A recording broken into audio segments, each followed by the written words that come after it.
Hello all, welcome to Dive to Learn. This is Sonu Agrawal Todi and we are doing EVS Seated Paper 1. The chapter is Travel. So before we start, don't forget to like, share and subscribe Dive to Learn. So as we are doing travel, we'll be seeing today about the different stories of successful people. जो साधारण इंसान है लेकिन अपने ही दम पे उन लोगों ने अपना नाम रोशन किया है, उन लोगों के बारे में बात करेंगे और ये आपके एनसीईआरटी बुक में इनको इंक्लूड किया गया है, इसीलिए मैंने ये अलग से एक चैप्टर बनाया है. ठीक है. So first one is Anita Kushwaha. Now this girl is from a backward family from remote Bochaha village in Bihar's Muzaffarpur district. Took up beekeeping for a better living and was declared the UNICEF girl. Her now has now been hailed as a role model by the NCERT. NCERT book में इसको include किया गया है और ये कहाँ से, एक बहुत ही निम्न परिवार से है, बिहार की मुजफ्फरपुर की एक गांव बोचाहा से बिलोंग करती हैं और इन्होंने क्या किया, एक छोटी सी उम्र में ही बी कीपिंग यानी कि मधुमक्खी पालन में अपना जीविका इन्होंने चलाने के लिए इन्होंने ये स्टार्ट किया है बिजनेस. ठीक है. तो क्या होता है इसमें कि now Anita is 19 years old. अभी वो 19 साल की है, लेकिन इन्होंने ये बी कीपिंग कब स्टार्ट किया था, when she was 10 years old. Okay. And her mother provided her with rupees 3,000. She bought 3 queen bees and began running hives to make a profit of rupees 50,000 in the year for the first year for her venture. तो उन्होंने क्या किया, 10 साल की उम्र में उनकी ये अनीता कुशवाहा की मम्मी ने उनको 3,000 रुपीज़ दिया था, जिससे उन्होंने क्या किया, उन्होंने 3 रानी मधुमक्खी जो क्वीन बी होते हैं वो लेके आई और अपना बी कीपिंग का ये जो फार्मिंग है वो स्टार्ट किया उन्होंने. ठीक है. तो फर्स्ट ईयर में ही जो उनका बी कीपिंग का बिजनेस था उसका फर्स्ट ईयर में ही इन्हें 50,000 का प्रॉफिट हुआ था, फर्स्ट ईयर के अंदर ही. ठीक है. So she not only made the expenses of a family but also paid for her education till class 10. तो इसमें क्या कहा गया है कि क्यों इसको इंक्लूड किया, एक तो ये एक रोल मॉडल बन गई ना बच्चों के लिए कि 10 साल की उम्र में उन्होंने 50,000 रुपये कमाना स्टार्ट किया, साथ ही अपने कमाया और साथ अपने घर के खर्चा तो उन्होंने देखा ही देखा, साथ में अपनी पढ़ाई की खर्चा भी उन्होंने ही उठाया है. ठीक है. क्लास 10 तक तो पढ़ाई का खर्चा पूरा खुद ही उठाया है इन्होंने. सो UNICEF assisted Mahila Samakhya volunteers later identified her and adopted her as a girl model. Her path-breaking walk caught the attention of UNICEF, which honored her in 2006. UNICEF के अंतर्गत जो महिला समख्या बोल के एक वॉलंटियर ग्रुप काम करती है, उन्होंने बाद में इन्हें पहचाना और इनको ये यूनिसेफ गर्ल जो ये है, यूनिसेफ गर्ल का उपाधि से इनको नवाजा गया है. ठीक है. सो दिस यूनिसेफ गर्ल इनको कौन से साल में मिला है, उनको 2006 में मिला है यूनिसेफ गर्ल का ये टाइटल. ठीक है. Now she is studying English honours from women's college Muzaffarpur. अभी फिलहाल वो क्या कर रही है, अभी फिलहाल वो इंग्लिश ऑनर्स कर रही है मुजफ्फरपुर के ही वुमेन्स कॉलेज में से, and with a firm reserve to pursue education while fighting poverty. गरीबी तो हमको जीतना ही जीतना है, लेकिन एजुकेशन हमको साथ साथ में लेना ही लेना है बोल के ये एक विचार करके वो अपना एजुकेशन आगे बढ़ा रही हैं. ठीक है. And she is also known as the queen bee. तो अनीता कुशवाहा को यूनिसेफ गर्ल भी बोला जाता है और उनको क्वीन बी भी बोला जाता है. ठीक है. तो आपके क्वेश्चन में सीटेट में आपको ये पूछा जा सकता है कि राइट अबाउट अनीता कुशवाहा को और क्या नाम से जाना जाता है, तो you can say is her as UNICEF girl और क्वीन बी, है ना, और the girl who started beekeeping as a business or as a venture in a very young age of 10 years. ऐसे कुछ भी क्वेश्चंस आपको आ सकते हैं. तो अगर आपको ये कंटेंट पता होगा, आपको इसके बारे में पता होगा, तो आसानी से आंसर्स सॉल्व कर लोगे. So Anita Kushwaha is related with beekeeping. उनको यूनिसेफ गर्ल भी बोला गया है और उन्हें क्वीन बी भी बोला जाता है. ठीक है. This is about Anita Kushwaha. Next is Amrita Devi Bishnoi. Amrita Devi Bishnoi was a member of Bishnoi committee in Rajasthan in 1731. ठीक है. तो 1731 में बिश्नोई कम्युनिटी की एक मेंबर, एक लेडी है, उनका नाम क्या है, अमृता देवी बिश्नोई है।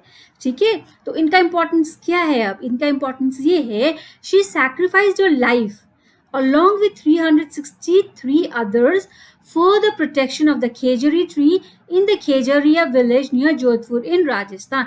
राजस्थान में जो खेजरिया विलेज है, वहां पे जो ये खेजरी ट्रीज है, जो ये ट्री दिख रहा है आपको पिक्चर में, ये खेजरी ट्री को बचाने के लिए वो यानी कि अमृता देवी बिश्नोई, उनके साथ 365 और लोगों ने अपनी जान गंवा दी। सिर्फ किस लिए? इन पेड़ों को बचाने के लिए, कटने से बचाने के लिए उन्होंने अपना जान दे दिया है, सैक्रिफाइस कर दिया है। ठीक है, the trees were to be burned to produce lime for the construction of a new palace. तो उस समय का जो राजा थे, उनका जो राजमहल बनना था, नया राजमहल बनना था, वहाँ का लाइम के लिए ये ट्री को काट के जलाना था और लाइम प्रोड्यूस होता उससे, और उसके बाद ये कंस्ट्रक्शन होता उनका महल का। तो इसको प्रोटेस्ट करने के लिए अमृता देवी जो थी वो आगे आई, उन्होंने प्रोटेस्ट किया और ट्री को काटने से रोका, क्योंकि बिश्नोई कम्युनिटी में ट्रीज को, एनिमल्स को बहुत पूजनीय माना जाता है। ठीक है, तो ये लोग अभी भी ऐसे ही हैं, ये बहुत रिलीजियस होते हैं, पूजा करते हैं अपने ट्रीज का और एनिमल्स का, इसीलिए उन्होंने ये कदम उठाया था। ठीक है, the village got its name because of the many khejri trees that grew here. अब इस विलेज का नाम खेजरी विलेज क्यों हुआ? बिकॉज यहाँ पे बहुत सारे खेजरी ट्रीज होते हैं, बहुत होते हैं, इसीलिए इन ट्रीज के ऊपर ही इस विलेज का नाम खेजरी पड़ा है। ठीक है, the people of this village to great care of the plants, trees and animals.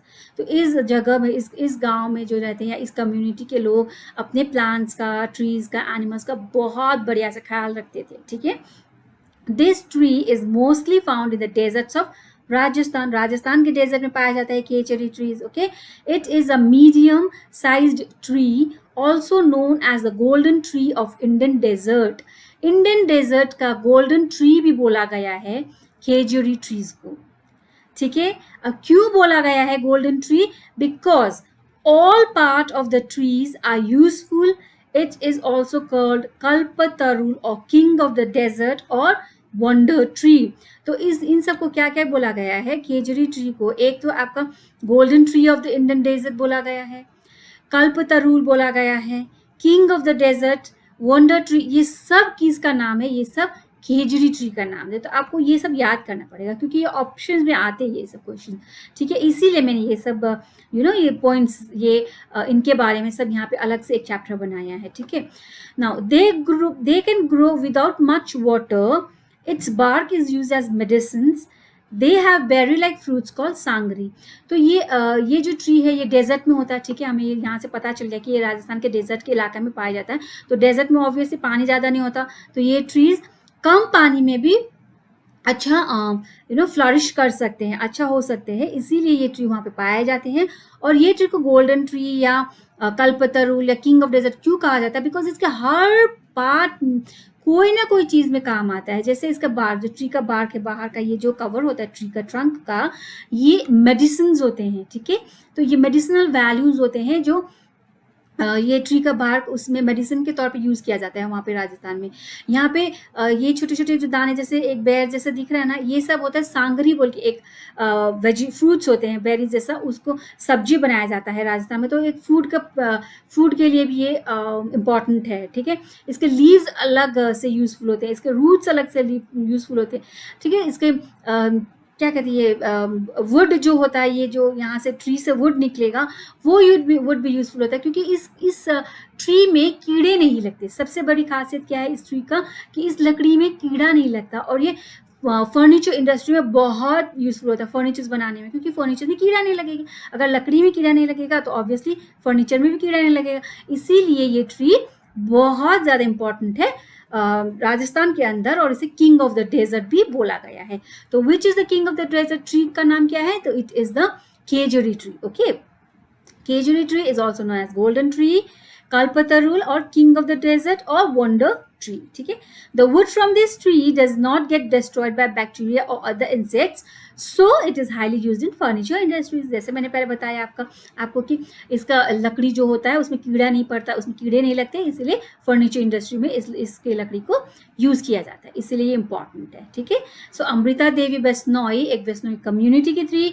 उन्होंने अपनी लाइफ सैक्रिफाइस कर दी केजरी ट्रीज को बचाने के लिए. केजरी ट्री वहाँ के राजा कटवाना चाहते थे अपना एक नया महल बनाने के लिए, लेकिन इनके कम्युनिटी ने, बिश्नोई कम्युनिटी ने इसका प्रोटेस्ट किया और प्रोटेस्ट करके इनको क्या करना पड़ा, अपना जान गंवाना पड़ा इसके ऊपर. ठीक है, because they did not want to cut the trees, did not want the king to let the trees cut down. Okay, and now next is Suryamani or the Star Girl. Suryamani or Star Girl, ये कौन है? अब Suryamani Bhagat is an activist with Save the Forest of Jharkhand movement. Suryamani एक झारखंड की एक जंगल में रहने वाली आदिवासी लड़की है. ठीक है, सूर्यमणि भगत जंगल में रहने वाली एक आदिवासी लड़की है जो सेव द फॉरेस्ट मूवमेंट की एक बहुत एक्टिव पार्टिसिपेंट है. ठीक है, she is also the founder of Torang, a tribal rights and cultural centre in Kotari village, Ranchi district in Jharkhand. Jharkhand के जो रांची डिस्ट्रिक्ट है उसके अंदर जो कोठारी विलेज है वहां पे उन्होंने एक तोरंग बोल के एक कम्युनिटी फॉर्म किया है, जिसका काम था कि वो अपने आदिवासी कम्युनिटी मेंबर्स को, अपने वहाँ के लोगों को ये जानकारी दे कि वो अपने कल्चर को, अपने लाइफस्टाइल को, अपने फॉरेस्ट को कैसे बचा सकते हैं. क्योंकि अगर आपका कल्चर नहीं रहेगा, आपका लाइफस्टाइल नहीं रहेगा, आपका फॉरेस्ट नहीं रहेगा, तो आप रहोगे कहाँ, आप आदिवासी रहे कहाँ, है ना. इसीलिए आदिवासी को प्रोत्साहन करने के लिए उन्होंने एक फाउंड किया था एक ट्राइबल कम्युनिटी, उसका नाम था तोरंग, और वो एक फॉरेस्ट मूवमेंट से भी इन्वॉल्व रही थी. ठीक है, now she work to save the forest where she lives and preserve her tribal culture with her community. तो जिस फॉरेस्ट में वो रहती थी वहाँ को फॉरेस्ट को प्रिजर्व करने के लिए, उनके कल्चर्स को प्रिजर्व करने के लिए, अपने ट्राइबल कल्चर को प्रिजर्व करने के लिए वो वहाँ पे काम करती थी. ठीक है, she belong to adivasis who lived in the forest. जंगल में जो रहते थे, घने जंगल के अंदर अभी भी बहुत कई सारे जंगलों में लोग रहते हैं, उन्हें आदिवासी ही कहते हैं हम, है ना. तो ये सूर्यमणि भगत भी एक आदिवासी है, जंगल में ही रहती थी. And they led a simple life, बहुत साधारण सा जिंदगी जीते थे. They are known as Kudukh. The language they speak is also known as Kudukh. तो इन लोगों को क्या कहा जाता है, आदिवासी. तो हम लोग एक नॉर्मली एक पूरा जो जंगल में रहते हैं उनको आदिवासी बोल देते हैं एक नॉर्मल भाषा में. ठीक है, लेकिन उन्हें क्या बोला जाता है, उनको बुलाया जाता है कुडुक. ठीक है, और जो भाषा वो लोग बोलते हैं उस भाषा को भी कुडुक ही बोला जाता है. ठीक है, एंड कुडुक का मतलब इनके लैंग्वेज में है फॉरेस्ट. ठीक है, कुडुक का मतलब जो आदिवासीज है जो फॉरेस्ट में रहते हैं उनके लैंग्वेज के अंदर कुडुक का मतलब होता है फॉरेस्ट. ठीक है, so Suryamani Bhagat was a Kudukh. Okay, Kudukh community या एक आदिवासी कम्युनिटी को बिलोंग करती थी और कुडुक उन लोगों को बोला जाता था. ठीक है, an act was passed in 2006 recognitions of the Forest Right Act to preserve the rights of those living in the forest for generations. एक एक्ट पास किया गया था 2006 में, recognitions of forest rights act बोल के. ये एक्ट 2006 में पास किया गया था. क्यों किया गया था? क्योंकि फॉरेस्ट में जो ये आदिवासीज रहते हैं ये बहुत बहुत जेनरेशन से, पुश्तों से रहते आ रहे हैं. ठीक है, तो इनके जैसे इनका फॉरेस्ट को सुरक्षा के लिए, इनके ज़मीन के सुरक्षा के लिए, इनकी खुद की सुरक्षा के लिए एक एक्ट पास किया गया था 2006 में, जिसका नाम था recognition of forest right act. ये पास करने के बाद इन लोगों का जो बहुत सालों से, जनरेशन से, पुश्तों से जंगलों में रह रहे हैं, उनके राइट्स को प्रिजर्व करने के लिए ये एक्ट पास किया गया था। ठीक है, तो इस एक्ट को पास करवाने में भी सूर्यमणि भगत का बहुत बड़ा हाथ है, because she was a very active member, और वो हर जगह पे पहुंचती थी जहाँ पे उनका फॉरेस्ट के बारे में कुछ ना कुछ उनको मदद मिल सकता था। ठीक है, that's why this girl is known as star girl. ठीक है, सब इन्हें जानते हैं, और एनसीईआरटी बुक में इसीलिए इनको इंक्लूड किया गया, बिकॉज एक मामूली से आदिवासी लड़की होने के बावजूद उन्होंने इतना नाम कमाया है। ठीक है, now next is Karnam Malleshwari. Karnam Malleshwari is also a girl from a very simple family, लेकिन उन्होंने अपना नाम कैसे रोशन किया वो देखिए इसमें। Karnam Malleswari born in June 1st, okay sorry ये ऐसे हो गया है, and 1975 she is an Indian athlete. She is best known as a weightlifter. एक इंडियन एथलीट है कर्णम मल्लेश्वरी, और वो क्या करती है, कौन से एथलीट में पार्ट करती है, वो वेट लिफ्टिंग करती है। जो ये पिक्चर में आप देख रहे हो ना, ये कर्णम मल्लेश्वरी का ही पिक्चर है, और ये वेट लिफ्टिंग करती है। ठीक है, she is from Andhra Pradesh, Andhra Pradesh को बिलोंग करती है ये, और she started weight lifting from the age of 12। 12 साल की एक नन्ही सी उम्र से ही कर्णम मल्लेश्वरी ने वेट लिफ्टिंग शुरू कर दिया था। ठीक है, she is the first Indian woman to win a medal at Olympics. Olympics में इंडियन वुमन जो वेट लिफ्टिंग के लिए गोल्ड मेडल मिला था, वो कर्णम मल्लेश्वरी को ही मिला था। ठीक है, इन 1994 शी वॉन, सॉरी ओलंपिक्स में गोल्ड मेडल नहीं मिला था इन्हें, ये वर्ल्ड चैंपियनशिप में मिला था। 1994 she won gold at the world weight lifting championship in Istanbul. Istanbul में इनको गोल्ड मेडल मिला 1994 में। Indian woman, first Indian woman है ये ओलंपिक्स में वेट लिफ्टिंग के लिए मेडल्स इंडिया में लाने के लिए। ठीक है, and she also receive the Rajiv Gandhi Khel Ratna. इनको राजीव गांधी खेल रत्न से भी नवाजा गया है, India's highest sporting honour in the year 1995। 1995 में राजीव गांधी खेल रत्न, जो इंडिया का सबसे बड़ा खिलाड़ियों का जो उपाधि दिया जाता है या पुरस्कार मिलता है या एक सम्मान दिया जाता है, राजीव गांधी खेल रत्न, उनसे भी कर्णम मल्लेश्वरी को नवाजा गया है इन द ईयर 1995। ठीक है, she receive Padmashri award in the year 1999। 1999 में उनको पद्मश्री अवार्ड भी मिला गया है। ठीक है, she has won more than 29 medals outside India. India के अंदर तो कईयों ही हैं, लेकिन इंडिया से बाहर उनको 29 मेडल्स मिले हैं। ठीक है, सो कर्णम मल्लेश्वरी कौन है? कर्णम मल्लेश्वरी एक इंडियन एथलीट है, और वो वेट लिफ्टिंग करती हैं। वो आंध्र प्रदेश में बिलोंग करती हैं। उन्होंने वेट लिफ्टिंग एक छोटी सी उम्र 12 इयर्स एज से ही स्टार्ट कर दिया था। वो ही है एक फर्स्ट इंडियन वुमन जिन्होंने ओलंपिक्स में वेट लिफ्टिंग के लिए मेडल घर इंडिया लाई थी। 1994 में उन्होंने गोल्ड जीता था वर्ल्ड वेट लिफ्टिंग चैंपियनशिप के लिए इस्तांबुल में जो हुआ था, उसमें उन्हें राजीव गांधी खेल रत्न अवार्ड से भी नवाजा गया है इन 1995, और उन्हें पद्मश्री अवार्ड भी दिया गया है 1999 में। Okay, and she has won 29 medals outside India. ये है कर्णम मल्लेश्वरी के बारे में। ठीक है, this she is Karnam Malleswari. यहाँ पे आप देख सकते हो, this is Karnam Malleswari. Okay, so now Heera Jwala Leela, ये भी बहुत इंपॉर्टेंट है आपके एनसीईआरटी में, और क्वेश्चंस बहुत बारी पूछे जाते हैं इसमें से भी। हीरा ज्वाला और लीला 3 सगी बहनें हैं। ठीक है, मुंबई से Hira, Leela and Jwala are 3 sisters. ठीक है, तो क्या इनका स्टोरी देखिए। In the early 1950 the Mayekar sisters of Mumbai, then aged 17, 8 and 5, named Jwala, Leela and Hira to overcome the trauma of the untimely death of their parents, thought of kabaddi.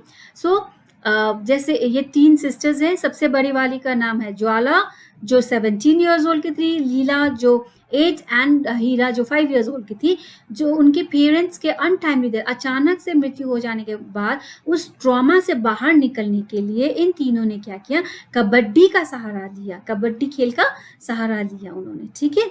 So the highly physical nature of this game immunises one to pain physical and mental.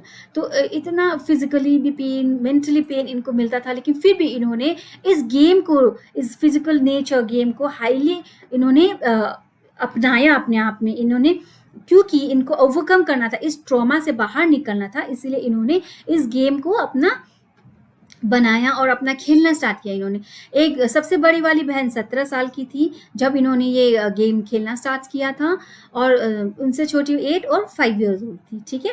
तो eyebrows were raised as the teenager with 2 tiny tots attempted to enter the kabaddi arena, then an exclusively male bastion. तो उस समय, तो अब 1950s में सोचिए आप, ये सारे एक पुरुष प्रभुत्व समाज था ना हमारा। तो उस समय ये जो एक टीन एज लड़की है, जो 17 साल की ज्वाला, और छोटे छोटे बच्चे जो 8 साल और 5 साल के लीला और हीरा, जब कबड्डी के उस खेल के मैदान में उतरे होंगे, तो आप खुद भी सोच सकते हैं कि किस तरह के बातें हुए होंगे उनके लिए, कितने उंगलियां उठी होंगी, कितनों ने उनके ऊपर बात बनाया होगा, क्योंकि उस समय वो समाज सिर्फ मेल को ही मेल को ही सिर्फ ये कबड्डी खेल सकते, बल्कि ऐसा उस समय का सिचुएशन था, है ना।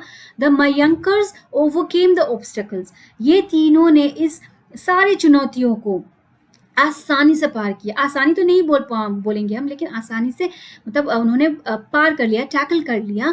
दे इंस्पायर्ड द अदर्स। खुद तो उन्होंने पार किया ही, खुद उन्होंने खेला ही, लेकिन इनको देख के दूसरे भी प्रोत्साहित हुए हैं, ठीक है। So the inspired the others to play kabaddi and even started the Vishwa Shanti क्रीड़ा मंडल इन दादर इन 1955। खुद उन्होंने कबड्डी गेम खेला, दूसरों को उन्होंने प्रोत्साहन किया, दूसरों को खेलने के लिए उन्होंने इंस्पायर किया, और एक मंडल, एक संस्था बनाया जिसका नाम है विश्व शांति क्रीड़ा मंडल। दादर में 1955 में उन्होंने ये खोला है। उनका who is the organiser and the organiser of this mandal, तो आप ये बोल सकते हो कि हीरा ज्वाला एंड लीला, ठीक है, क्योंकि इन्होंने ही ये स्टार्ट किया है, ठीक है। The game is known by numerous names in different parts of south Asia. अब ये कबड्डी का तो हमें पता ही है ना, अलग अलग नाम से कबड्डी को जाना जाता है। कबड्डी और chedugudu in Andhra Pradesh, kabaddi in Maharashtra, Karnataka and Kerala, hadudu in Bangladesh, bhavatik in Maldives and kapati in Nepali. Nepal में हम लोगों का कपटी बोला जाता है, मालदीव्स में भावटिक बोला जाता है, ठीक है। तो अलग अलग नाम है कबड्डी का, लेकिन गेम सब एक ही है, ठीक है। और कबड्डी कहाँ का नेशनल गेम है? कबड्डी बांग्लादेश का नेशनल गेम है। तो आप लोगों को पता है इंडिया का नेशनल गेम कौन सा है? आप लोग सोचिएगा, क्या पता ये भी क्वेश्चन आ जाए आप लोगों को, ठीक है। सो कबड्डी तो एटलीस्ट हम लोगों को यहाँ से पता चल गया कि बांग्लादेश का है। तो आप लोग ये होमवर्क तो कर लीजिएगा कि इंडिया का नेशनल गेम कौन सा। मुझे पता है, जब बचपन से ही आप लोग पढ़ते आ रहे, तो आप लोगों को इसका आंसर तो जरूर से ही पता होगा, है ना। So this much for today. Don't forget to like, share and subscribe Dive to Learn. Thank you.